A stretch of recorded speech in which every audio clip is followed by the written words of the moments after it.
что для вас значит спорт вообще? Потому что я слышала, так ли это или нет, что у вас на предприятии ваши работники могут круглые сутки использовать спортивный зал абсолютно бесплатно. Все же, не только наши работники, это все желающие, те, которые... В смысле, желающие из города? У нас есть, да, желающие города, не звонят, мы хотим посетить зал, пожалуйста.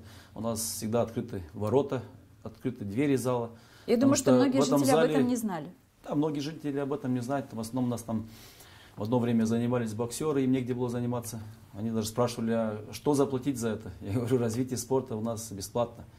То есть, у нас это где? В вашем государстве, которое именуется предприятие Галят-Вита, у нас развитие спорта совершенно бесплатно. Это как было в Советском Союзе, это то хорошее, что я перенял с Советского Союза. Мне очень нравилось в Советском Союзе, когда были именно многоборье, где каждый житель должен был сдать именно самые нормы. Нормативы. Это говорит о том, что человек здоров.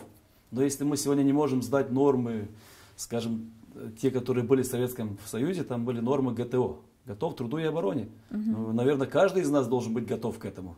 У нас сегодня столько заболеваний только связано с тем, что люди не занимаются спортом. Неужто вы будете и этим заниматься в городе? Если да, то каким образом? Вот, если мы хотим, создать возможности для оздоровления. Если мы хотим уменьшить расходы большие на содержание наших инвалидов, содержание людей, которые сегодня болеют сердечно-сосудистым, это же огромные расходы с бюджета.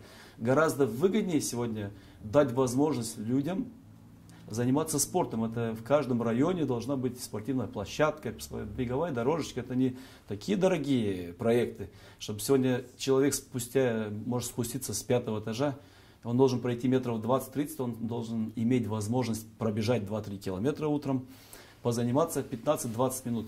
И ему гарантировано здоровье.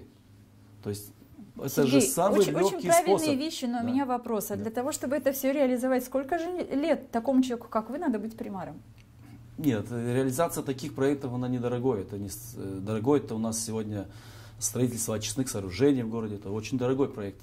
Но такие проекты, они строятся за между прочим, скажем так. Это не проект занимает там 50 тысяч лей, 100 тысяч лей. Это небольшие деньги для того, чтобы люди были здоровы.